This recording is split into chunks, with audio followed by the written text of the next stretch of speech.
మత్తయి సువార్త 25వ అధ్యాయము 8వ వచనం నుంచి. బుద్ధి లేని ఆ కన్యకలు మా దీవిటిలో ఆరిపోచున్నవి గనుక మీ నూనెలో కొంచెం మాకు ఈడని బుద్ధి గల వారిని అడిగిరి. అందుకు బుద్ధిగల కన్యకలు మాకును మీకును ఇది చాలదేమో, మీరు అమ్మవారి యొద్దకు పోయి కొనుక్కోడని చెప్పిరి. వారు కొనబోచుండగా పెండ్లి కుమారుడు వచ్చును. అప్పుడు సిద్ధపడి ఉన్నవారు అతనితో కూడా పెండ్లి విందు లోపలికి పోయిరి. అంతటా తలుపు వేయబడును. దేవునికి స్తోత్రం. దయచేసి అందరూ కూర్చుందామండి. దేవునికి స్తోత్రం. హల్లెలూయా. బైబిల్ తెరిచారా? అందరూ కూడా బైబిల్ తెరిచారా? మత్తయి సువార్త 25వ అధ్యాయము, మరి మీరు కొత్త నిబంధనల 26వ పేజీ నెంబర్ అండి. 8, 9 వచనాలు మనం మరి 10 వచనం వరకు చదువుకున్నాం. మరి గత కొన్ని వారాలు బట్టి మనం నేర్చుకుంటున్నాం బుద్ధి గల కన్యకులు, బుద్ధి లేని కన్యకుల గురించి. ఇంకా దాని గురించి ధ్యానం చేస్తుంటే చాలా విషయాలు అందులో మనకి కనబడుతూ ఉన్నాయి. దేవునికి స్తోత్రం. మరి సమయం అవుతుంది కనుక నేను ముందుకు వెళుతూ ఉన్నాను. ఎందుకంటే వాక్యం లేకుండా మనకి ఎత్తబాటు అనేది లేదండి. వాక్యమే మనల్ని సరిచేస్తుంది. వాక్యమే మనకి మార్గమును చూపిస్తుంది. దేవునికి స్తోత్రం. హల్లెలూయా, హల్లెలూయా. మరి అందుకు బుద్ధిగల కన్యకలు మాకును మీకును ఇది చాలదేమో, మీరు అమ్మవారి యొద్దకు పోయి కొనుక్కోండని చెప్పిరి. వారు కొనబోచుండగా పెండ్లి కుమారుడు వచ్చును. అప్పుడు సిద్ధపడి ఉన్నవారు అతనితో కూడా పెండ్లి విందుకు లోపలికి పోయిరి. అంతటా తలుపు వేయబడును. ఆ తర్వాత తక్కిన కన్యకలు వచ్చి అయ్యా అయ్యా మాకు తలుపు తీయమని అడగ్గా అతడు మిమ్మల్ని నేను ఎరుగనని మీతో నిత్యంగా చెప్పుచున్నాను నేను. దేవునికి స్తోత్రం. ఈరోజు దేవుడు ఎరిగిన ప్రజలు ఇక్కడ ఉన్నారు అని నేను నమ్ముతూ ఉన్నాను. ఆయన ఎరిగిన ప్రజలు మనం ఇక్కడ ఉన్నాం. ఆమేన్. ఆయన అంటున్నాడు నేను నిన్ను ఎరుగుదును. మరి నువ్వు ఆయన్ని ఎరిగి ఉన్నావా? నువ్వు ఎరిగి ఉంటే ఆయన కొరకు నువ్వు సాక్షిగా బ్రతుకుతావు. దేవునికి స్తోత్రం. హల్లెలూయా. చూడండి, బుద్ధి లేని కన్యకలు ఏం చేశారు? నూనెనంతసేపు నూనెను కలిగి ఉన్నారు, కానీ ఆ నూనెను నింపుకోవడం విధానం అనేది వారు మర్చిపోయారు. నూనెను కాపాడుకోలేకపోయారు. నూనెను ఆయన పెండ్లి కుమారుడు రాకడ వరకు వారు దాచి ఉంచుకోలేకపోయారు. వారు నూనెనంతా కూడా అవగొట్టుకున్నారంట. దేవునికి స్తోత్రం. హల్లెలూయా. వాళ్ళు వృధాగా గడిపారంట. సమయం అంతా ఎలా గడిపారండి? మనం మరి దేవుని సన్నిధికి ఎందుకు వచ్చాం? వృధాగా గడపడానిక? ఆమేన్. సోదరులారా అందరూ ఆమేన్ చెప్తారా? మనం దేవుని సన్నిధికి ఎందుకు వచ్చామంటే వృధాగా గడపడానికి కదండి. బుద్ధి లేని కన్యకులు వారి సమయానంతా వృధాగా గడిపారు. ఈరోజు మన జీవితంలో వృధా అయిపోయే ఒక విషయం అంటూ ఉంటే అది లోక సంబంధమైన కార్యాలు తప్ప దేవుని సంబంధమైన కార్యాల్లో సహవాసంలో మనం వృధాగా గడపకూడదు. ఎందుకు దేవుని సన్నిధికి వస్తున్నామంటే మన దీపాల్లో మన దివిటీల్లో నూనె నింపుకోవడానికి. నూనె ఎక్కడ ఉందంటే దాని అర్థము ఈ కాలంలో ఆ నూనె వర్తమానమై ఉన్నది. ఈ కాలంలో ఆ పరిశుద్ధాత్మ ఏముందంటే ప్రకటించబడిన వర్తమానమై ఉన్నది. ఈ కాలంలో ఆ పరిశుద్ధాత్మ ఏమున్నదంటే 7వ దూత నోటి ద్వారా పలుకుబడిన మాట అయి ఉన్నది. ఈ కాలంలో ఆ పరిశుద్ధాత్మ ఏమని ఉన్నదంటే ఆయన రక్తము కింద కడగబడిన ప్రతి ఒక్క వ్యక్తి ఆ వాక్యాన్ని స్వీకరించుటై ఉన్నది. దేవునికి స్తోత్రం. ఎంతమందికి అర్థమవుతుంది? హల్లెలూయా, హల్లెలూయా. బుద్ధి కలిగిన కన్యకులు ఎక్కడికి వెళ్తున్నారు? పెండ్లి కుమారునితో భోజనం చేయడానికి వెళ్తున్నారు. నిజమేనా? మనం అందరం ఎక్కడికి వెళ్ళబోతున్నాం? గొర్రె పిల్ల పెండ్లి విందుకు వెళ్ళబోతున్నాం. ఆమేన్ అంటారా? ఆమేన్, ఆమేన్. ఈరోజు 2 గంటల దాకా వాకింగ్ చెప్పుకుందామా? ముందుగా పాస్టర్ గారు బాంబు పీల్చారు అనుకుంటారు, కానీ నాకు సమయం ఉంటే ఇంకా ఎక్కువ చెప్పాలనిపిస్తుంది. కానీ లాగే పరిస్థితి లేకపోతే అక్కడే ఫుల్ స్టాప్ చేయాలనిపిస్తుంది. నువ్వు లాగగలిగినంత మట్టికి నువ్వు వాక్యం లాగాలి. తాగగలిగిన మట్టికి పిల్లలు పాలు ఏం చేస్తారు? లాగుతారండి. తాగరు. తాగుతారా? లాగుతారు. లాగుతేనే వాళ్ళకి ఏమవుతుంది? ఎవరు మాట్లాడట్లేదు.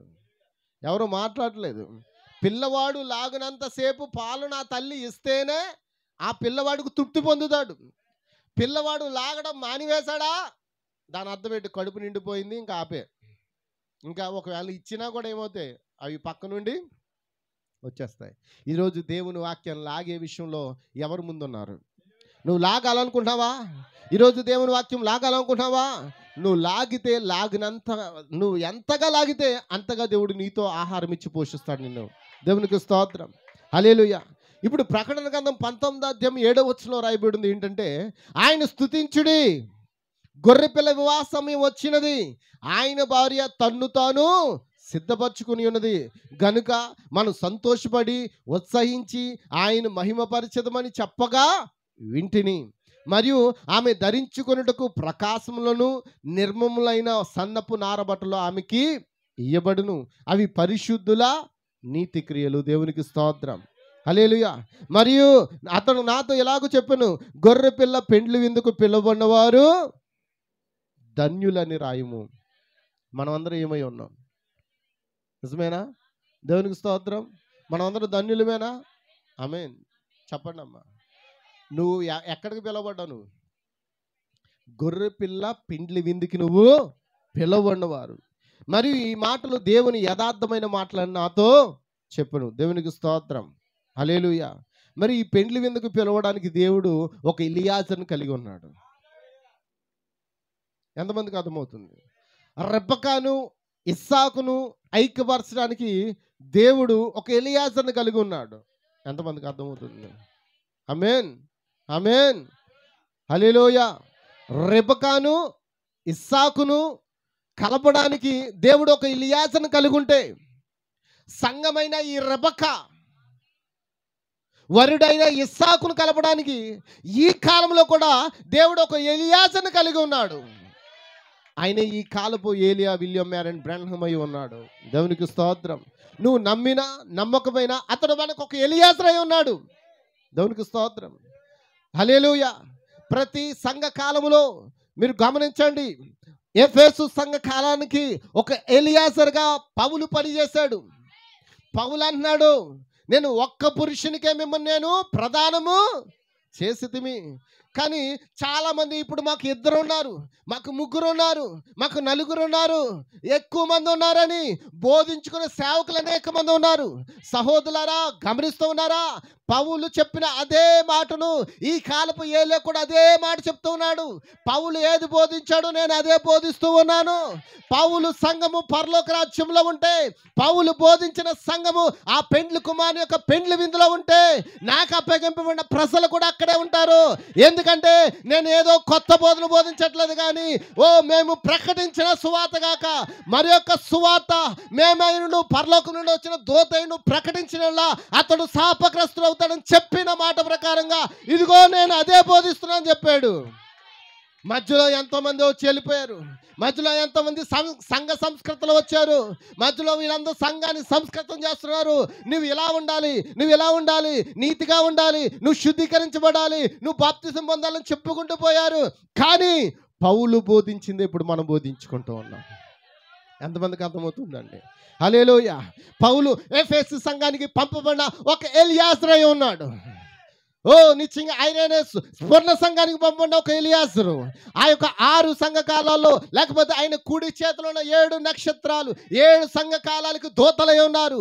7 సంఘ కాలంలో ఉన్న ఆ యొక్క వధువుని సిద్ధపరచడానికి దేవుడు 7 ఎలియాజర్లను ఏర్పాటు చేసుకున్నాడు. ఆమేన్, హల్లెలూయా. ఎలియాజరు లేకుండా రెబెకా సిద్ధపడదు. రెబెకాకు బోధించింది ఎవరు? రెబెకాకు బోధించింది ఎవరు? తల్లిదండ్రులా? రెబెకాకు బోధించింది ఎవరు? రెబెకాకి యేసుక్రీస్తు కోసం, లేదా రెబెకాకి ఇస్సాకు కోసం బోధించింది ఎవరు? నిజమేనా? దేవునికి స్తోత్రం, దేవునికి స్తోత్రం. దేవుని నామమునకు మహిమ కలుగును గాక. ఆమేన్. రెబెకాకు బోధించింది ఎలియాజరు. ఎలియాజరు చెప్పడం బట్టే ఇస్సాకు యొక్క రూపం ఏంటో రెబెకా అర్థం చేసుకుంది. రెబెకా ఇస్సాకును ఎన్నడూ చూడలేదు. ఆమె కేవలము ఎలియాజరు చెప్పుచున్న మాటల ప్రకారంగా ఆ రూపాన్ని తన హృదయంలో చెక్కుకుందంట. వరుడైన ఇస్సాకును చూడలేదు. తన యజమానుడైన ఇస్సాకు కొరకు ఆ ఎలియాజరు చెప్తుంటే, దేవునికి స్తోత్రం, దేవుని నామమునకు మహిమ కలుగును గాక. రెబెకా తన హృదయంలో ముద్ర వేసుకుంటుంది. ఆ గొర్రె పిల్ల పెండ్లి విందుకి ఆమె సిద్ధపడింది. ఆమె వెళ్ళిపోతావా అని ఇంటి వారు అడిగితే ఆమె ఏమంటుంది? ఏమంది? ఆగండి పాస్టర్ గారు, 10 రోజులు ఉంటాను, మా అమ్మతో భంగి ఉంది అన్నదా? ఆగండి పాస్టర్ గారు, మా అన్నదమ్ములకి రాఖీ కట్టాలన్నదా? ఆగండి పాస్టర్ గారు, ఈ ఎదర పండగ ఉంది ఆగుతాను అన్నదా? చెప్పండి, ఏమంది? ఏముంది? ఇస్సాకు కొరకు ఎప్పుడైతే ఆ యొక్క ఎలియాజరు బోధించాడో, ఆ యొక్క ఎలియాజరు వర్తమానాన్ని ఆమె స్వీకరించుకుని ఆమె హృదయములో ఆ ఇస్సాకును రూపొందించుకుంది. ఇప్పుడు ఒంటెలెక్కి ఏం చేస్తుంది? ఎక్కడికి వెళ్తుంది? అమ్మ చెప్పాలి. ఇస్సాకుని దగ్గరికి వెళ్తుంది. ఇప్పుడు చెప్పండి, మనం కూడా ఏదో ఎక్కబోతున్నాం. మనం కూడా మేఘాలు ఎక్కబోతున్నాం. మనకు ఒక ఎలియాజరు పంపబడ్డాడు. మనం కూడా ఆ యొక్క పక్షిరాజు రెక్కల మీద మనం కూడా మోసుకుపోవడానికి ఆ పక్షిరాజులు రాబోతున్నాయి. ఆ యొక్క వర్తమానం రాబోతూ ఉంది. ఆ బోర వినబోతున్నాం. ఆర్భాటముతోనూ ప్రధాన దూత శబ్దంతోనూ దేవుని బోరతోనూ ప్రభు దిగి వచ్చును. ఆమేన్, ఆమేన్. బుద్ధిగల కన్యకులు అందరూ ఏమవుతారు? తాను సిద్ధపరచుకుని ఆ మేఘాల మీద కొనిపోవడానికి ఎక్కడికి వెళ్తారు? మధ్యాకాశంలో ఉన్న ప్రభువైన యేసుక్రీస్తు యొద్దకు వెళ్తాం. కానీ ఇంకో విషయం చెప్పమంటారా? ఆ ప్రభువైన యేసుక్రీస్తు ఏమై ఉన్నాడో ఆ గొప్ప ప్రత్యక్షత ఈ రోజున ఈ కాలానికి పంపబడిన ప్రవక్త ద్వారా మనకి పూర్తిగా అర్థమైపోయింది. ఆయన ఏమై ఉన్నాడు? ఆయన రెండో దేవుడు కాదు, ఆయన త్రియేక దేవుడు కాదు, ఆయన ఒక్కడే దేవుడు. ఆయన పాత నిబంధనలో యెహోవాయే, ఆయన కొత్త నిబంధనలో యేసుక్రీస్తుగా ఆయన అవతరించిన వాడు, వాక్యమైన దేవుడు, ఇప్పుడు మనతో ఉన్న దేవుడు, మనలో ఉన్న దేవుడు, మనతో సహవాసం చేస్తున్న దేవుడు, తన ప్రియురాలు ప్రేమించిన దేవుడని నిశ్చయంగా ఈ కాల ప్రవక్త ఎంత చక్కగా బోధించాడండి. నిశ్చయంగా అతని బోధన బట్టి ఆ రూపాన్ని మన హృదయంలో ముద్రించుకున్నాం. ఆమేన్, ఆమేన్. దేవునికి స్తోత్రం, దేవునికి స్తోత్రం, దేవునికి స్తోత్రం. ఇక వర్తమానంలో చెప్తున్నాడండి. ఇక 7 ముద్దలు మరలా ఎందుకు నాకు చదవాలనిపించి మొన్న శుక్రవారం నేను నైట్ మళ్ళీ చదువుతూ ఉన్నాను. ఇంకా నాకు కొత్తగా ఏదో తెలుసుకోవాలి. ఎందుకంటే నాకు అసలు పూర్తిగా ఏమీ తెలీదు. దీని గురించి ఇంకా అవగాహన కావాలి, నాకు ఇంకా ప్రత్యక్షత కావాలి. ఎందుకంటే ఈ గ్రంథం ఏంటి? ప్రత్యక్షత గ్రంథం. ఏం గ్రంథం అండి ఇది? ఇది బైబిల్లో రాయబడిన గ్రంథమేనా? బైబిల్ అంశములే ఇందులో ఉన్నాయి. ఆయన అంటాడు, దేవుడు సామాన్యతను తాను మరుగు చేసుకుని పెద్ద అందులోనే తను ప్రత్యక్షపరుచుకున్నాడని వర్తమానంలో చెప్తూ ఉన్నాడు. ఆయన మందిరములో 3 సిలువలు పెట్టారంట. ఎన్ని సిలువలు? ఈ రోజున సిలువ పెట్టుకుంటే మనమే అంటాం, సిలువొద్దా? సిలువొద్దు. ప్రవక్త అంటున్నాడు, మన సిలువను ఎత్తుకుని ఆ సిలువని వెంబడించాలంట. ఎంతమందికి అర్థం? మన సిలువ మనం ఎత్తుకుని ఏం చేయాలి? నువ్వు సిలువను ఎత్తుకోను అని అంటే కుదరదండి. నీ శ్రమలు నువ్వు భరించకుండా నువ్వు క్రైస్తవుడు కాలేవు. నువ్వు క్రైస్తవుడు అవ్వాలంటే ముందు శ్రమను సహించుకునే ఒక ఓర్పును సహనం కొరకు ప్రార్థించాలి. ఎవరి సిలువ వారే ఎత్తుకోవాలి. ఎంతమందికి అర్థమవుతుంది? ఓ మాట చెప్తున్నాను, ఎలా ఏమనుకోవద్దండి. బ్రదర్ ఆనంద్, రాత్రి మీరు హాస్పిటల్కి వెళ్ళారు కదా, ఇప్పుడు అక్కడ మంచి మందికి ఏమనిపించింది? బాధ అనిపించిందా? ఏమన్నా ఏమనిపించలేదా? అక్కడున్న సిచ్యువేషన్ బట్టి నీకు ఏమనిపించలేదా? అక్కడున్న వాతావరణం బట్టి, అక్కడున్న ప్రజలను బట్టి నీకు ఏమనిపించలేదా? మైండ్లో రకరకాల ఆలోచనలు రాలేదా? ఏంటి నేను ఈ స్థితిలో ఉంటానని ఎప్పుడు కూడా నేను ఊహించలేం. దేవునికి స్తోత్రం. ఎంతమందికి అర్థమవుతుంది? కానీ ఒక మాట చెప్తున్నాను, అతను మంచం మీద కూర్చుని బాధ అనిపిస్తుంటే అతను కూడా వెళ్ళినోడికి ఇంకోటి బాధ ఉంటుంది. ఎవరు వెళ్ళారు కూడా? అన్నయ్య వచ్చాడా? అక్క కూడా వచ్చిందా? దేవునికి స్తోత్రం. వీళ్ళకి బయట అలాంటి బాధ ఉంటుంది, మామూలు టెన్షన్ ఉండదు. ఏమైపోతుంది లోపల, అసలు ఏంటి మా పరిస్థితులు ఏంటి అని ఎక్కడికో మన ఆలోచనలు ఏమైపోతాయి? ఎక్కడికో వెళ్ళిపోతాయండి. ఆకాశాలు దాటి వెళ్ళిపోతాయి ఆలోచనలు. అవునమ్మా? ఆలోచనలు ఏమీ వెళ్ళిపోలేదా? భయపడలేదా? భయములన్నీ దేవుడు పటాపంచులు చేయడా? అప్పుడు ఏమనిపిస్తుంది? ఏంటి మనం ఇలా అయిపోయాం, మనకి ఎవరు తోడులేరు అనిపించలేదా? చెప్పానందు, ఈ సమయంలో నాకు ఎవరో తోడుగా లేరు అని అనిపించలేదా? ఎందుకు అనిపించలేదు? ధైర్యం ఏంటి? ఎవరు ఉన్నా లేకపోయినా నన్ను పిలుచుకున్న నా దేవుడు నా దగ్గర ఉన్నాడు. నన్ను పిలుచుకున్న దేవుడు నా నమ్మదగిన వాడు. అందుకే మనుషులందరూ చూడండి, ఒక వ్యక్తినండి హాస్పిటల్లో జాయిన్ చేసిన తర్వాత 10 రోజులు కష్టపడి ఆ వ్యక్తి వెనకాల తిరుగుతూ ఉంటారండి. కానీ ఇసుకుపోయిన తర్వాత అంటారు, ప్రభువా ఇతన్ని భూమి మీద ఉంచేదానికన్నా నువ్వే తీసేసుకోవచ్చు కదా అని ప్రార్థన చేస్తారండి. తెలుసండి? అమ్మ వింటున్నారా? తెలుసండి? అవునా కదా? ఇసుకుపోయి అతడు బాధపడుతున్నాడు, ఆ బాధ మేము చూడలేము, ఆమె బాధపడుతుంది, ఆ బాధను మేము చూడలేము, తీసేసుకోవచ్చు కదా ప్రభా అని ప్రార్థన చేసే వాళ్ళు కూడా ఉంటారు. కానీ ఎంత ఇసుకుపోయినా నా దేవుడు ఇసుకుపోడండి. ఆయన కను రెప్పల ఆయన కను రెప్పలు మన మీదే ఉంటాయి. నిజమేనా? ఆయన కను దృష్టి నీతిమంతుల మీద ఉన్నదంట. ఆయన కను దృష్టి యథార్థవంతుల మీద ఉన్నదంట. ఆయన ప్రేమ యథార్థవంతుల మీద ఉన్నదండి. ఆయన యథార్థవంతులు ప్రేమించు దేవుడు, యథార్థవంతులకు ఏ మేలు చేయక మానడని చెప్పాడు. అయితే నేనంటాను, మనం ఎంత యథార్థంగా జీవించాలి. ఆమేన్. దేవునికి స్తోత్రం, దేవునికి స్తోత్రం, దేవునికి స్తోత్రం. ఆమేన్. హల్లెలూయా, హల్లెలూయా, హల్లెలూయా. దేవుని పనిలో మనం ఏమైపోవాలి? బిజీ అయిపోవాలి.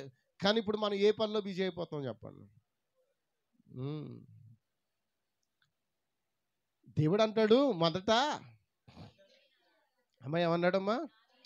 చెప్పడానికి బాగుంటుంది అది, కానీ పాటించడానికి ఎక్కడవుతుంది పాస్టర్ గారు?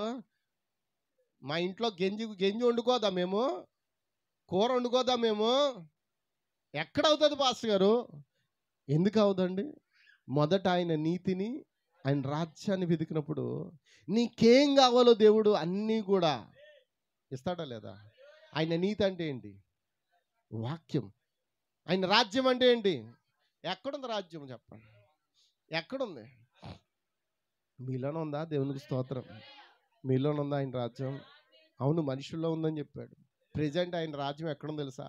ఎక్కడైతే ఇద్దరు లేక ముగ్గురు కూడి ఉంటారో, ఎక్కడంట? ఎలాగా?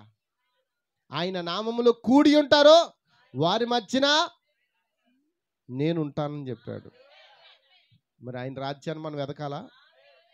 ఎవరు మాట్లాడలేదు. హల్లెలూయా. మనకి ఎలియాజరు ఏం చెప్తున్నాడు? తెలుసా?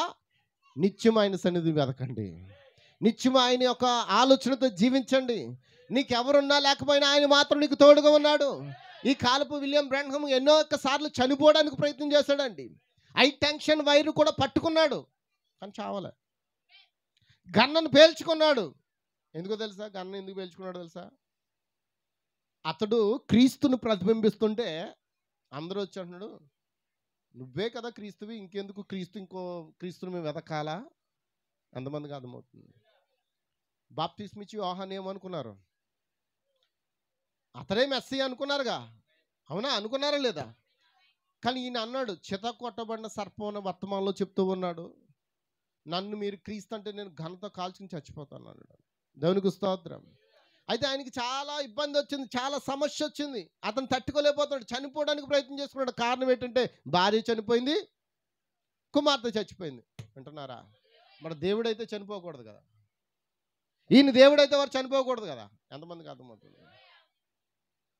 భార్య చనిపోయింది, కుమార్తె చనిపోయింది, కానీ చనిపోయిన వారిని ప్రార్థన చేత దేవుడు లేపాడు.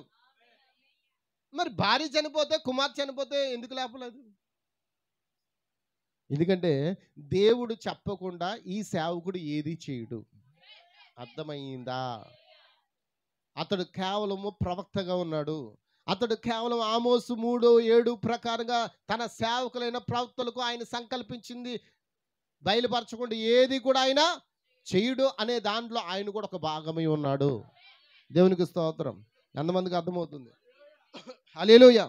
అందుకే అంత్యకాల ప్రవక్త ఎలీజా ద్వారా ఈరోజు ఆత్మరూపంలో ఆయన మనకు కనిపిస్తూ ఉన్నాడు. ఎంతమందికి అర్థమవుతుంది? అతను వచ్చి ఏం చేశాడు? పిల్లల హృదయాన్ని అపోస్తుల వైపు తిప్పాడు. మన బోధ ఏంటి ఇప్పుడు? బ్రాన్హమ్ బోధ కాదు. నో సార్, ఇది బ్రాన్హమ్ బోధ కాదు. బ్రాన్హమ్ ఇది నా బోధ అని చెప్పలేదు. ఇంకా మేమెందుకు చెప్తాం?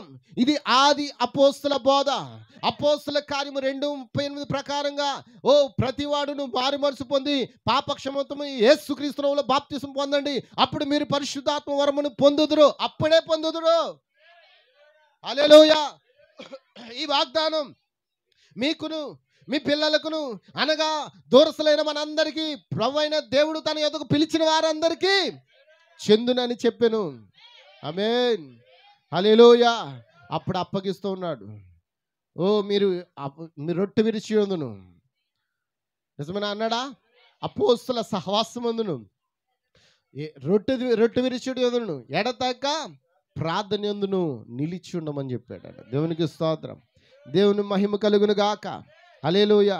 కాబట్టి బుద్ధిహీన కనికలు తమ జీవితాల్లో పరిశుద్ధాత్మ బాప్తిసం కొరకు ప్రయత్నిస్తూ ఉండగా, క్రీస్తు మరియు నిజమైన వధువు పరలోక రాజ్యంలో హనీమూన్కి వెళ్ళిపోతారు. ఎంతమందికి అర్థమవుతుందండి? 3.5 సంవత్సరాల హనీమూన్ ఎంతమందికి అర్థమవుతుంది? 1000 ఏళ్ల పాలన హనీమూన్ కాదండి. హనీమూన్ ఎన్ని రోజులు ఉంటారు? కొత్తగా పెళ్ళైన వాళ్ళు ఏం చేస్తారు? 3 రోజులు 4 రోజులు వెళ్తారు హనీమూన్కి. అవునాగా చెప్పండి. ఎవరు మాట్లాడట్లేదమ్మా. హనీమూన్కి ఎన్ని రోజులు వెళ్ళారు? సంవత్సరం పాటలు వెళ్ళారేంటి? కానీ దేవుని దృష్టిలో ఒక దినము 1000 సంవత్సరంతో సమానం అంట. కానీ ఇక్కడ ఏంటి, కనీసం కొన్ని నిమిషాల పాటు ఆయనతో మనం ఎక్కడో హనీమూన్లో ఉంటాం. అదే గొర్రె పిల్ల పెండ్లి విందు. హల్లెలూయా, హల్లెలూయా, హల్లెలూయా. ఎత్తబాటు తర్వాత భూమి మీద ఏం జరుగుతుంది తెలుసుకోవాలనుందా అమ్మా? తెలుసుకోవాలందా? ఎంతవరకు దేవుడిని నడిపితే అంతవరకు చెప్తాను. తెలుసుకోవాలందా? మనం ఎత్తబడకుండా పెండ్లి విందుకి వెళ్ళలేం. ఎత్తబడాలంటే బుద్ధి గల కనిక ఏ విధంగా జీవించాలో మనకు వాక్యం నేర్పిస్తుంది. మనకు ఒక ఎలియాజరు ఉన్నాడు కూడా గుర్తు చేస్తూ ఉంది. దేవునికి స్తోత్రం. ఎత్తబాటు తర్వాత భూమి మీద ఏం జరుగును? ర్యాప్చర్ జరిగిన తర్వాత శ్రమల కాలం ప్రారంభం అవుతుంది. ఏంటండి? శ్రమల కాలం. ఎలా ఉంటాయి ఘోరమైన శ్రమలు? చాలా దేవునికి స్తోత్రం. అప్పుడు అర్థమవుతుందండి బుద్ధి లేని కన్యకులకి మనం వెనకబడిపోయాం, మనం విడవబడిపోయామండి. దేవునికి స్తోత్రం. అందరికి అర్థమవుతుందా? అప్పుడు గ్రహిస్తారు. అప్పుడు మృగం యొక్క గుర్తు పొందాలా అంటే 666 ముద్ర వేసుకోవాలా వేసుకోవద్దా అని అప్పుడు ఆలోచన చేస్తారు.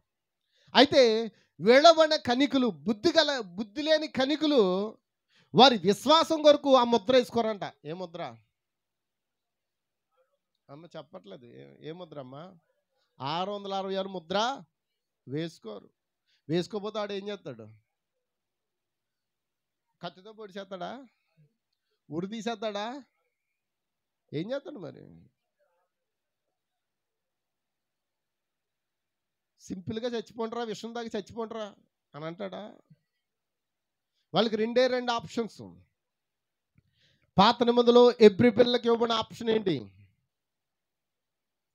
మీరు ఆ నిలబెట్టిన విగ్రహానికి నమస్కారం చేస్తారా, లేకపోతే అగ్నిగుండంలో దూకేస్తారా?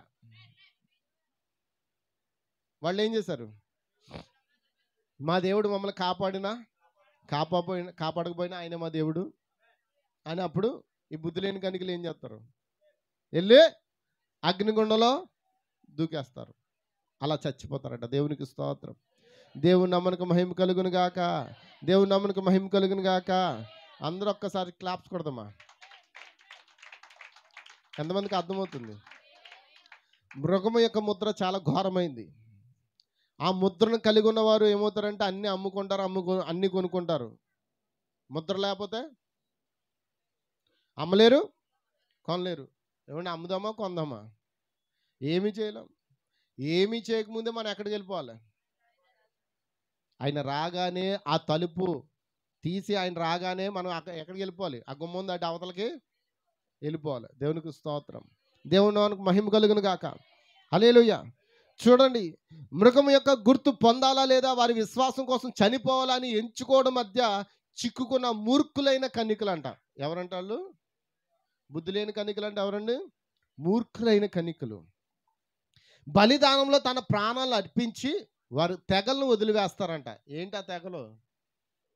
ఏంటి తెగలు? ఇప్పుడు చేరిపోతున్నారు అన్నిటిలోని. తెగలంటే ఏంటి? నాది మెథడిస్ట్ తెగ, నాది బ్యాప్టిస్ట్ తెగ, నాది పెంతుకొస్తు తెగ, నా ఆ తెగ, నాది ఈ తెగ, అన్ని తెగలు కలిపి ఎక్కడ కలుస్తాయో తెలుసా? మృగం యొక్క రోములో కలుస్తాయి. ఎంతమందికి అర్థమవుతుంది? మృగం యొక్క ముద్రలోకి వెళ్ళిపోతాయి. మృగం యొక్క చిత్రం ఏంటో తెలుసా? WCC. ఏంటండి దాని అర్థం? ఏంటి WCC అనగా వరల్డ్ చర్చ్ ఆఫ్ కౌన్సిలింగ్. ప్రపంచవ్యాప్తంగా ఉన్న సంఘాలన్నీ ఐక్యమైపోతాయి. అవి చూడడానికి ఎలా ఉంటాయి? నిజమే కదా, క్రైస్తవులందరూ ఐక్యమైపోవడమే కదా దేవుడు కోరుకున్నది అన్నట్టుగా ఉంటాయి. కానీ నువ్వు ఎప్పుడైతే అందులోకి వెళ్ళావా, నువ్వు ఇంకా మళ్ళీ వెనక్కి రావు. వెనక్కి రావు సుమి, నువ్వు నిత్య నరకాగ్నిలో పడిపోవడానికి రెడీగా ఉన్నావు అని గుర్తుపెట్టుకో. కానీ బుద్ధి గల కన్నిక వాటిని తప్పించుకోవడానికి ఇప్పుడు వాక్యం వింటుంది. బుద్ధి లేని కన్నిక వాక్యం వినడానికి ఇష్టపడదు. ఎంతమందికి అర్థమవుతుంది? బుద్ధి లేని కన్నికలు ఎక్కడ వెళ్ళిపోతారు. మాకు వద్దు వాక్యం అంటూ ఏం చేస్తారు? అమ్మ చెప్పరా, మాట్లాడలేదు, మాకు వద్దు, ఇది చాలా భయపెడుతున్నాడు పాస్టర్ గారు.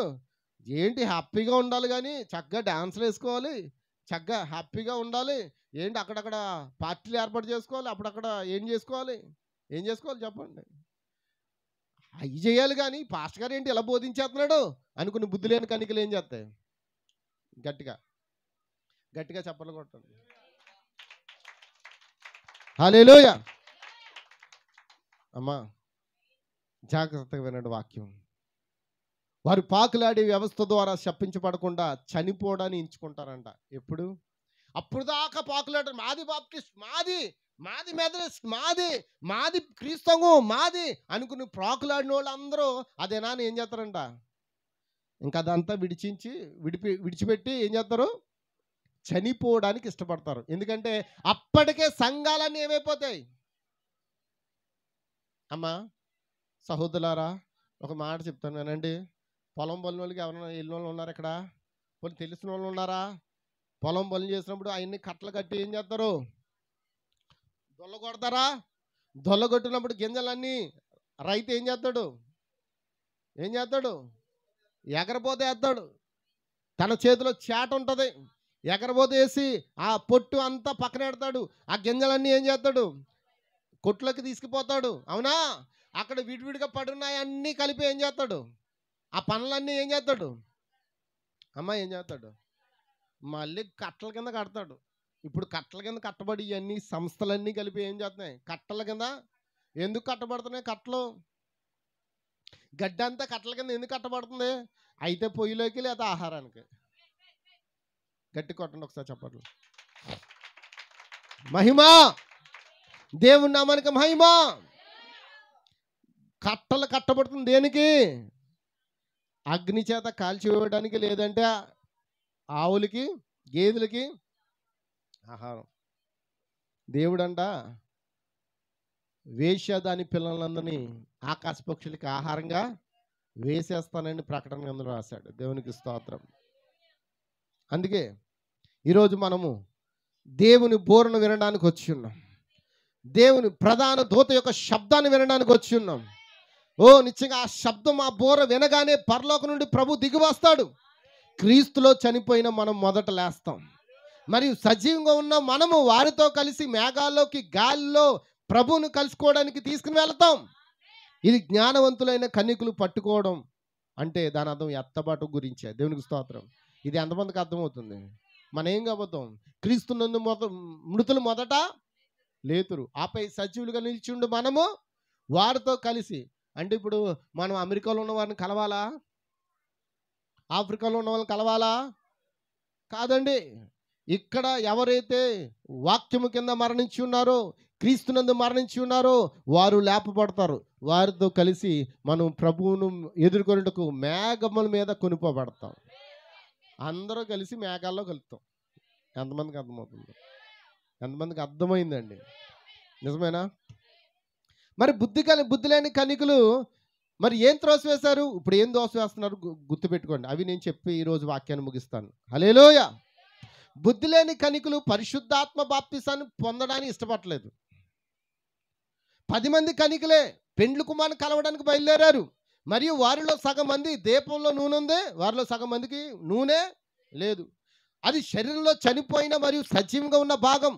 5 తెలివైన వారు, 5 బుద్ధి లేని వారు. ఇదిగో పెండ్లి కుమారుడని కేకలు వేసినప్పుడు వారందరూ మెలకుగా ఉన్నారు. కానీ వివాహ విందులోనికి వెళ్ళడానికి తమ దీపాలు సరి చేసుకున్న వారు కేవలము బుద్ధిగల కన్యక మాత్రమే. హల్లెలూయా.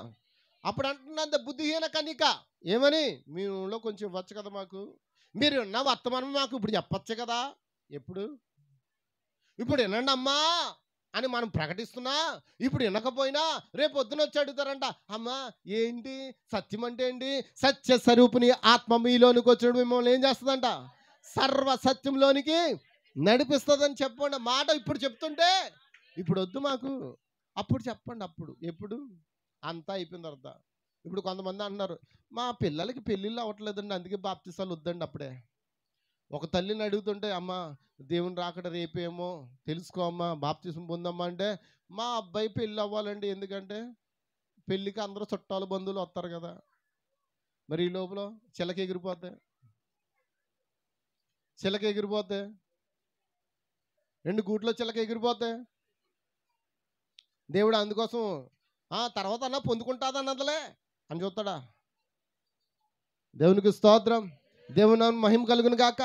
కాబట్టి వరుడు వస్తాడు, ప్రకటన వెలబడినప్పుడు వరుడు వస్తున్నాడని మాట వినగానే అందరూ త్వరగా సరిదిద్దుకుని ఏం చేస్తారు? ఆయన ఎదుర్కోవడానికి మేఘాల మీద కొనుపోబడతారు. మరి అందరూ ఒకేసారి ఎత్తబడతారా అమ్మా?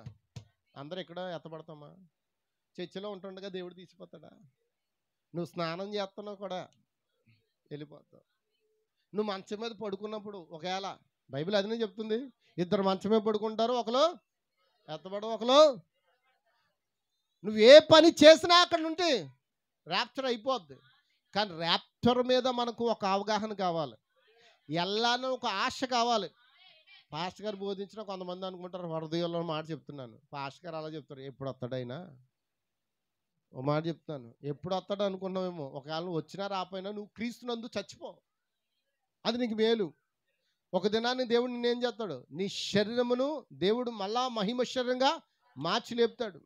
ఒకవేళ నువ్వు అగ్నిలో చచ్చిపోయినా, ఒకవేళ నీటిలో చచ్చిపోయినా, ఒకవేళ నిన్ను సింహం తినివేసినా ఏం పర్వాలే, కంగారేమి లేదు. చేపలు నిన్ను తినేసినా కూడా కంగారేమి లేదు. దేవుడు నువ్వు ఎక్కడున్నావో అక్కడి నుంచి లేపుతాడండి. మనం లేపబడడం తథ్యం. నువ్వు బుద్ధిగల కన్యగా నువ్వు మరణిస్తే, బుద్ధిగల కన్యక నువ్వు ప్రభునందు నిద్రిస్తే నువ్వు ఖచ్చితంగా ఒక దినాల్లో లేపబడతావు. దేవుని నామానికి మహిమ కలుగును గాక. హల్లెలూయా, హల్లెలూయా. ఈ వర్తమానం ఎక్కడ చెప్పాడంటే క్వశ్చన్స్ అండ్ ఆన్సర్ అన్న వర్తమానంలో 64 సంవత్సరాలు దీన్ని బోధిస్తూ ఉన్నాడండి. దేవునికి స్తోత్రం, హల్లెలూయా, హల్లెలూయా.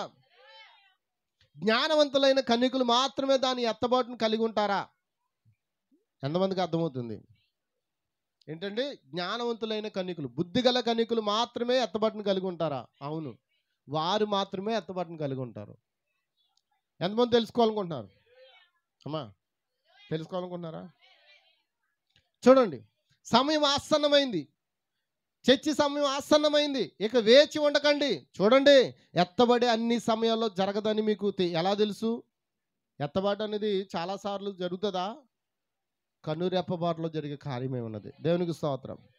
ఒకవేళ అది దాటిపోయిందనుకో నువ్వేం చేస్తావు?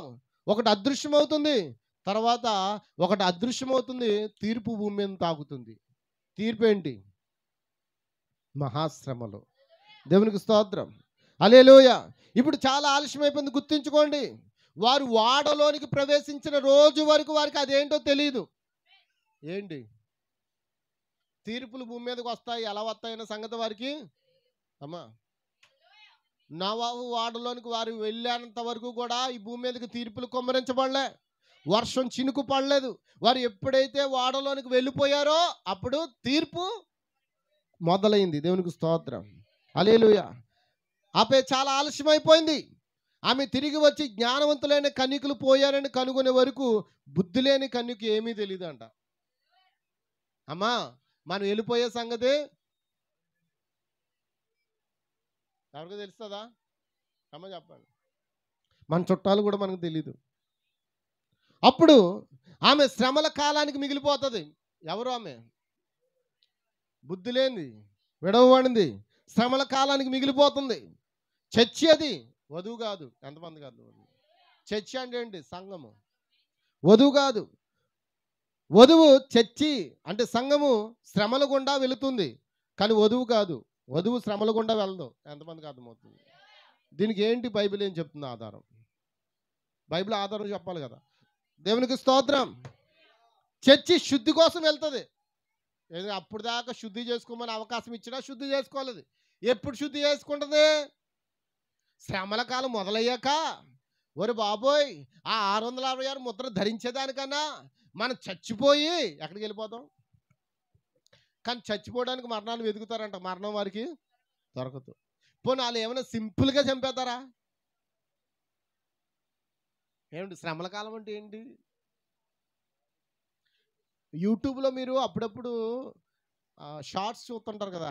ఈ షార్ట్స్ చూసే టైంని పాత కాలంలో పరిశుద్ధుల్ని చంపిన విధానాన్ని చూడండి, ఎలా కనబడుతుంది. చూసారు ఎప్పుడైనా? రోమన్స్ వారి సైనికులు అనేక మంది నిజ విశ్వాసం చంపే విధానం చూడండి ఒక్కసారి. ఎలా ఎలా చంపారు వాళ్ళు? రంపాలతో అంటున్నారా? రంపాలతో, ఒకటేమో తోలి ఒలిచి గేలానికి గేలాడు కడతారు. గాల్లో రాబందులు వచ్చి నేనేం చేద్దాయి, బ్రతికుండగానే నిన్ను కొరుక్కుని చచ్చేంత వరకు కూడా నువ్వు అక్కడ ఏలాడబడాల్సిందే. ఎలాంటి మహాశ్రమల కాలం చూడండి, ఎంతమందికి అర్థమవుతుంది. మరొకరిని ఏం చేస్తారో తెలుసా?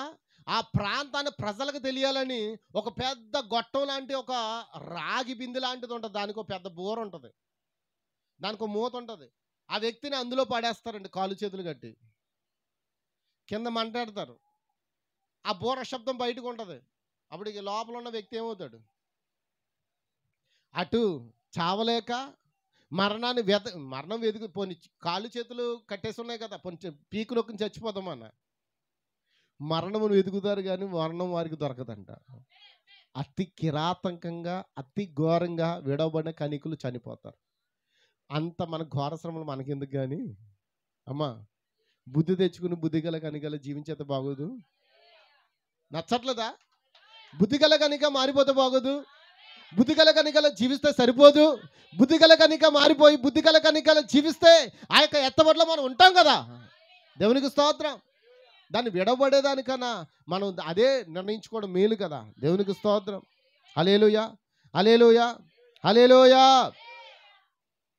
ఇది సింప్లిసిటీ అనే వర్తమానం చెప్పాడు. ఏంటండి దాని ఇంగ్లీష్లో ఉంది, తెలుగులో నాకు అర్థం కాదు. సింప్లిసిటీ అంటే ఏంటి? సాధారణమైనది, అంతేనా? హల్లెలూయా. సింప్లిసిటీ అనే వర్తమానంలో చెప్తూ ఉన్నాడు. 144,000 మందికి అదే చేస్తుంది. కానీ వధువు కాదు, వధువు క్షమించబడింది. ఆమె ఒక ఎత్తబాటులో కీర్తించడానికి నేరుగా వెళ్తుంది. అది నిజమే. హల్లెలూయా. చివరి సభ్యుడు ఈ రోజులో ఒక రోజు పట్టబడతాడు, నిజమేనా? ఆఖరి గొర్రె పిల్ల దొరికేంత వరకు కూడా దేవుడు ఈ సమయాన్ని ఉంచాడు. ఆఖరి గొర్రె పిల్ల దొరికిన తర్వాత ఏమవుతుంది? మనం ఏమవుతాం? ఆఖరి గొర్రె పిల్ల సంఘంలో చేరబడే లోపల మనం ఏమవుతాం? అతడు ఇలా చేరబడతాడు, మనం ఇలా ఎత్తబడతాం.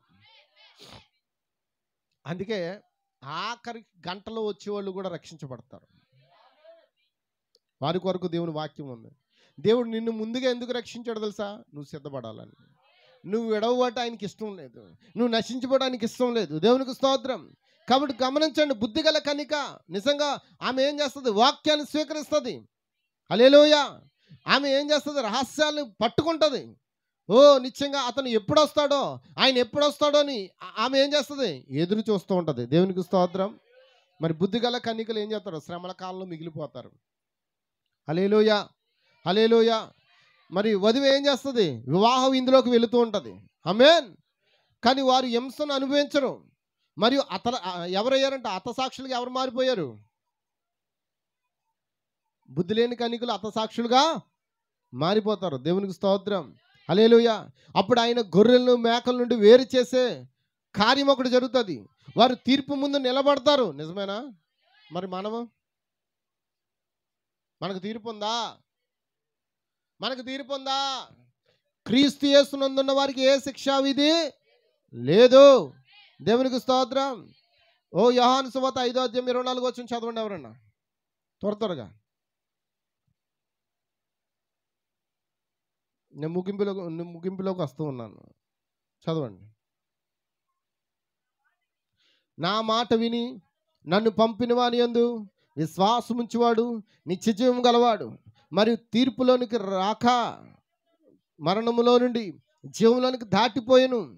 అయితే సంఘమునకి ఇక తీర్పు లేదు. ఎంతమందికి అర్థమవుతుంది?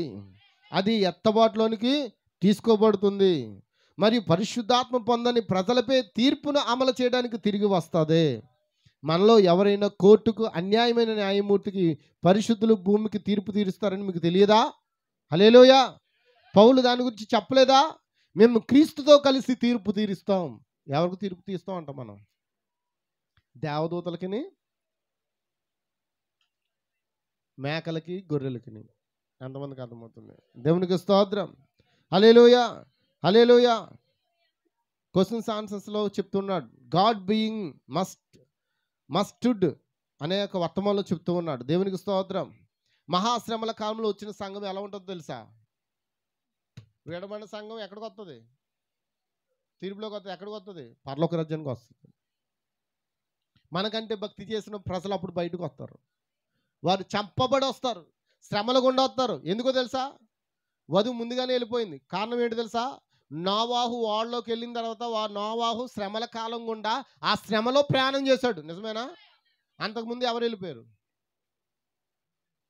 7వ వాడైన ఆనోకు విశ్రాంతి తీసుకోవడానికి దేవుని దగ్గరికి వెళ్ళిపోయాడు. మరి వధువు కూడా ఏమవుతుంది? ఆయనతో ఆ గొర్రె పిల్ల పెండ్లి విందులో పాల్గొనడానికి విశ్రాంతి కొరకు వెళ్ళిపోద్ది. అటు తర్వాత భూమి మీదకి ఏమొస్తాయి? తీర్పులు వస్తాయి, శ్రమల కాలం వస్తుంది. నోవాహు రక్షించబడ్డారు. నోవాహు ఎంతమంది రక్షించబడ్డారు? 8 మంది రక్షించబడ్డారు. ఇప్పుడు వీళ్ళు ఎంతమంది రక్షించబడతారు? 144,000 మంది ప్లస్ గొప్ప జనసమూహం నుంచి వస్తున్నానని చెప్పాడు. ఎవరా గొప్ప సమూహం అంటే? 7th అడ్వాన్స్డ్ వాళ్ళు, బ్యాప్టిస్ట్ వాళ్ళు, మెథడిస్టులు, పెంతెకోస్తులు, ప్రెస్బిటేరియన్లు, రకరకాల ప్రజలు. వారు దేవుని కొరకు నిలబడి దేవుని వాక్యం నమ్ముతూ విశ్వసిస్తూ వారు నూనెను కోల్పోయిన వారు అప్పుడు విడవబడి చంపబడి ఎక్కడికి వస్తారు? ఎక్కడికి వస్తారండి? అమ్మా, ఎంతమందికి అర్థమవుతుంది? అయితే వాళ్ళు ఎక్కడుంటారు? ఆయన రాజ్యంలో ఉంటారు. దేవునికి స్తోత్రం. ఒక్కసారి ప్రకటన గ్రంథం 7:9 నేను ముగిస్తాను త్వరగా. అటు తర్వాత నేను చూడగా ఇదిగో ప్రతి జనంలో నుండి, ప్రతి వంశంలో నుండి, ప్రజల్లో నుండి, ఆయా భాషలు మాట్లాడే వాళ్ళ నుండి వచ్చి ఎవడును లెక్కింపజాలని ఒక గొప్ప జనసమూహమును కనబడెను. వారు తెల్లని వస్త్రములు ధరించుకున్న వారే ఖర్జూరపు మట్టల చేత పట్టుకుని సింహాసనం ఎదుట గొర్రెపిల్ల ఎదుటను నిలవబడి, సింహాసనాసీనుడైన మా దేవునికి గొర్రెపిల్లకును మా రక్షణకే స్తోత్రమని మహాశబ్దంతో ఎలుగెత్తి చెప్పిరి. దేవతలందరూ సింహాసనం చుట్టూను పెద్దల చుట్టూను ఆ 4 జీవుల చుట్టూ నిలబడి ఉండిరి. వారి సింహాసనం ఎదుట సాష్టాంగపడి ఆమేన్, యుగముల వరకు మా దేవునికి స్తోత్రము, మహిమయు, జ్ఞానమును, కృతజ్ఞతాస్తుతియు, ఘనతయు, శక్తియు, బలమును కలుగును గాకని చెప్పుచు దేవునికి నమస్కారము చేసిరి. ఆమేన్. మరి పెద్దలో ఒకడు వచ్చి అంటాడు, తెల్లని వస్త్రములు ధరించుకున్న వీరెవరు? ఆమేన్. ఎక్కడి నుండి వచ్చిరని నన్ను అడిగను. అందుకు నేను, అయ్యా నీకే తెలియనని అతడు ఎలాగూ నాతో చెప్పును. వీరు మహాశ్రమ నుండి వచ్చిన వారు. ఎక్కడి నుండి వచ్చారండి? మరి వధువు మహాశ్రమంలోకి వెళ్తుందా? ఎవరాళ్ళు మహాశ్రమ నుండి వచ్చిన వారు? విడవబడిన బుద్ధి లేని కన్యకలు. వారు మహాశ్రమ నుండి వచ్చిన వారు గొర్రెపిల్ల రక్తంలో తమ వస్త్రాలు అప్పుడు ఉదుక్కున్నారు. మరి ఇప్పుడు అమ్మా మాట్లాడండి. ఇప్పుడు మనం ఆల్రెడీ ఉతకబడ్డామా? ఆయన వాక్యము చేత ఉతక స్నానం చేయబడుతున్నామా? ఆయన శక్తి చేత ఉతక స్నానం చేయబడుతున్నామా? ఇప్పుడు మనం ఆయన రక్తం చేత కడగబడుతున్నామా? అప్పుడు వారు వస్త్రాలంట అప్పుడు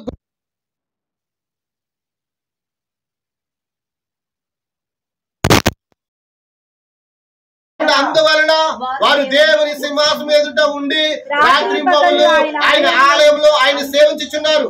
సింహాసనాసీనుడైన వాడు తానే తన గుడారము వారి మీద కప్పును. వారికి ఇక మీదట ఆకలైన దాహమైన ఉండదు. సూర్యుని ఎండ అయిను ఏ వడగాలి అయిను వారికి తగలదు. ఏలయనగా సింహాసనం మధ్య మందుండు గొర్రెపిల్ల వారికి కాపరై జీవజలముల బొగ్గకు వారిని అప్పుడు నడిపిస్తారు. దేవుడే వారి కన్నుల నుండి ప్రతి భాష ముందు తుడిచివేస్తారు. అప్పుడు వారి తీర్పు తీర్చబడుతుంది. అప్పుడు వాని క్రియ చొప్పున వారికి జీతము. ఇప్పుడు వాక్యం ఏంటో మనలో మరి బుద్ధి లేని కన్యకలు ఉంటారా? ఉంటారా? వచ్చేవారు ఉందమా? ఉంటారా? ఉండరా? 3 రకాల విశ్వాసం కంపల్సరీ ఉండాలి. హల్లెలూయా. ఏ రకానికి చెందినవాడు నాకేం తెలుసు, ఆమేన్. అది నీకే తెలుసు. ఆమేన్. స్తోత్రం. హల్లెలూయా. అయితే బుద్ధి లేని కనికులు అంత్యకాల వర్తమానం కూడా త్రోసివేస్తారు. ఆమేన్. వాళ్ళు ఎందుకు విడబడ్డారు? వాక్యాన్ని నమ్మక. ఈ కాలానికి పంపిన పరిశుద్ధాత్మను వారు త్రోసివేశారు కనుక. అంతేనా? హల్లెలూయా. ఎంతమందికి అర్థమవుతుంది? హల్లెలూయా. ప్రభుత్వం అంటున్నాడు 6వ ముద్ర తెరవబడుతుంది. ఇప్పుడు ఇక్కడ ఉద్దేశాలు ఉన్నాయి. మొదటి విషయం ఏంటంటే నిద్రిస్తున్న కన్యకులు శుద్ధి కోసం శ్రమల కాలం గుండా వెళ్ళవలసి వచ్చింది. హల్లెలూయా. ఆమె అవిశ్వాసం మరియు వర్తమానాన్ని తిరస్కరించింది. ఆమె ఏం చేస్తుంది? విశ్వాసమును మరియు వర్తమానాన్ని ఏం చేసింది? తిరస్కరించింది. ఇప్పుడు ఆమె ఏం చేయాలంటే పాపాల నుండి శుద్ధి చేయబడాలి. అందుకే ఆమె శ్రమల కాలం గుండా రావాల్సింది. ఆమేన్. ఆమె శుద్ధి చేయబడిందని మరియు ఆమెకి వస్త్రాలు ఇవ్వబడ్డాయని మనం చూస్తున్నాం. ఇప్పుడు ఆమె వధువు కాదు, ఆమె ఎవరు? సంఘము. కానీ వారు స్వచ్ఛమైన ప్రజలు, వారి కన్యక. దేవునికి స్తోత్రం. ఆమె వర్తమానాన్ని స్వీకరించే అవకాశం లేదు. లేదా ఏదో విధంగా ఈ తప్పుడు ప్రవర్తనలు చే వారు గుడ్డివారయ్యారు. మరియు వారు ఒక అవకాశం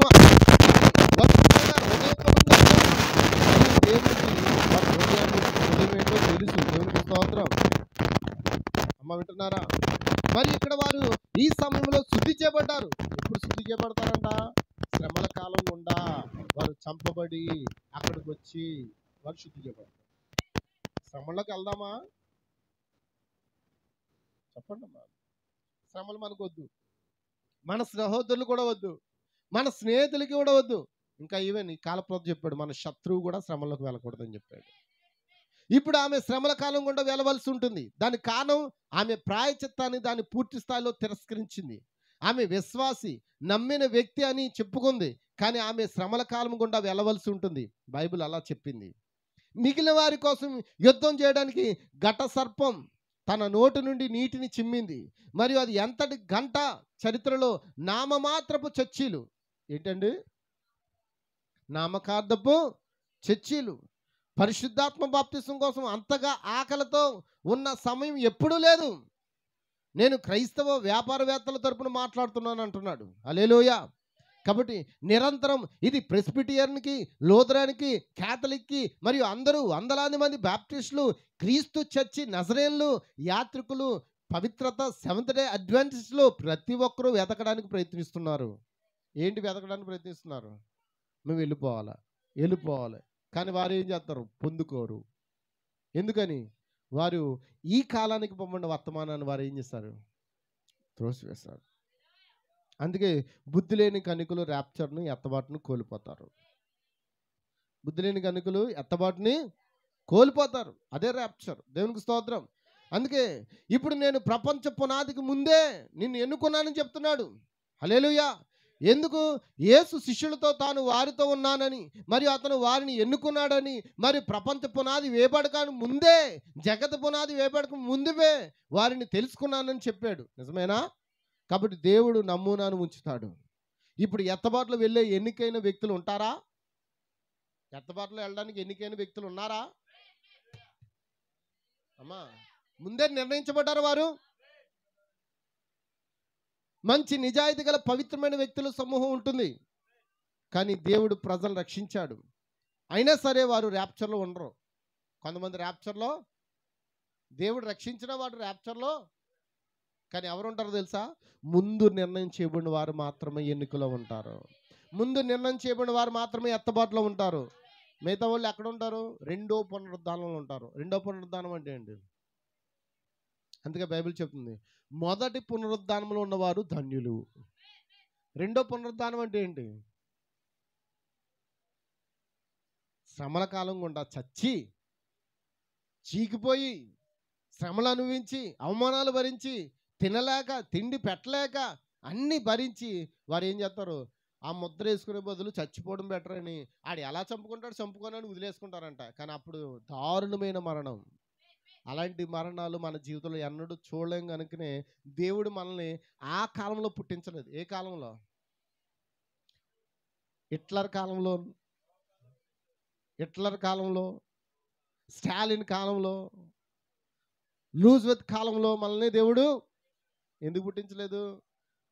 మన హృదయాన్ని మనం గట్టిపరచుకోలేం, ఆ శ్రమలకి మనం తట్టుకోలేమని సంగతి ఆయనకి. అందుకే నిన్ను దేవుడు వధువుగా ఎందుకు ఎన్నుకున్నాడు తెలుసా? ఇప్పుడు నీకు సమయాన్ని ఇచ్చాడు, వాక్యాన్ని ఇచ్చాడు, నిన్ను సిద్ధపడడానికి నీకు కృపనిచ్చాడు.